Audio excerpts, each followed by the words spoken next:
এটা বৃন্দাবনের নিধিবনের ছবি, আর এখানে উল্লেখ রয়েছে ভগবান শ্রীকৃষ্ণ এবং রাধারানীর লীলা, যেখানে প্রতিদিন সন্ধ্যারতির পর এই কক্ষ ফুল দিয়ে সাজিয়ে গুছিয়ে কক্ষের উপর সজ্জিত থাকে রাধারানীর জন্য আনা নতুন ঘাগরা, চুড়ি, মেহেন্দি, আতর আরো ইত্যাদি সাজসজ্জার জিনিস। আর ভগবান শ্রীকৃষ্ণের জন্য রাখা থাকে প্রতিদিন এক একটা নতুন বস্ত্র, পাগড়ি, গহনা আরো ইত্যাদি।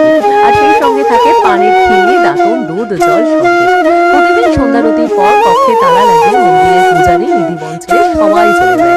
এমনকি এই নিধিবনের কোনো বানরও সন্ধ্যের পর এখানে থাকে না। নিধিবনের দিকে মুখ করা বাড়ির জানালাগুলো কিন্তু সন্ধ্যের পর বন্ধ থাকে। কথিত আছে আজও প্রতি রাতে ভগবান শ্রীকৃষ্ণ তার রাধারানীকে সঙ্গে নিয়ে গোপীদের সঙ্গে লীলার কথা। আসলে বৃন্দাবনে কুঞ্জে কুঞ্জে রয়েছে লীলার কথা, কুঞ্জে কুঞ্জে রয়েছে রাধার নাম। তাই এখানে একবার গেলে মন ভরে না, যেতে ইচ্ছা করে বারবার। শুধু বৃন্দাবন বলে নয়, সনাতন ধর্মের প্রত্যেকটা ধর্মীয় স্থানেই লুকিয়ে রয়েছে ভগবানের লীলা। সবকিছু থেকে আর যুক্তিতর্ক ধরতে থেকে ভালো থাকবেন।